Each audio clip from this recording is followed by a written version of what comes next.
اعوذ باللہ من الشیطان الرجیم بسم اللہ الرحمن الرحیم رب ارحمہما ربیانی صغیرا آمنت باللہ صدق اللہ مولانا العظیم۔ میں نے بنی اسرائیل کی ایک آیت کا ایک جز آپ کے سامنے تلاوت کرنے کا شرف حاصل کیا ہے۔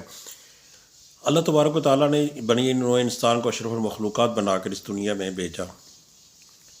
اللہ تعالیٰ نے وہاں پر یہ بھی فرمایا کہ بندہ گناہ گار ہے، اس سے غلطی میں کوتاہی میں کسی طرح سے انجان میں نہ انجانے میں کچھ تھوڑی بہت سزائیں غلطیاں ہو جاتی ہیں، گناہ ہو جاتے ہیں، تو اللہ کریم نے وہاں پر بہت زیادہ بخشش کے ذریعے بھی پیدا کیے۔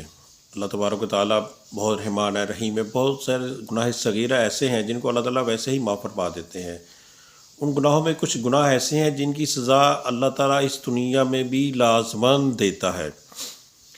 کچھ گناہ ایسے ہیں جن کی سزا اس دنیا میں ملتی ہے اور کچھ کی گناہ کی سزا آخرت میں مل جاتی ہے، لیکن ایک گناہ جس کی سزا اس دنیا میں لازمی طور پر ملتی ہے وہ گناہ ہے اپنے والدین کی نافرمانی۔ وہ ہے اپنے والدین کے ساتھ کسی قسم کا بغض رکھنا، وہ ہے اپنے والدین کے ساتھ تشدد کرنا، وہ اپنے والدین کے ساتھ نیک صلح رحمی نہ کرنا۔ تو یاد رکھیں، جو بھی کوئی اپنے والدین کی، وہ ماں ہے یا باپ ہے، کسی ایک کی یا دونوں کی نافرمانی کرتا ہے تو وہ یہ مت سمجھے کو اس دنیا سے یہ سزا بھگتے بغیر آخرت میں چلا جائے گا۔ آخرت میں جو سزا ملنی ہے وہ تو ملنی ہی ملنی ہے، لیکن اس دنیا میں بھی یہ ایک بہت گناہ ایسا ہے جس کی سزا لازمی طور پر بھگت کے ہی لازمی جاتا ہے۔ وما علینا الا البلاغ۔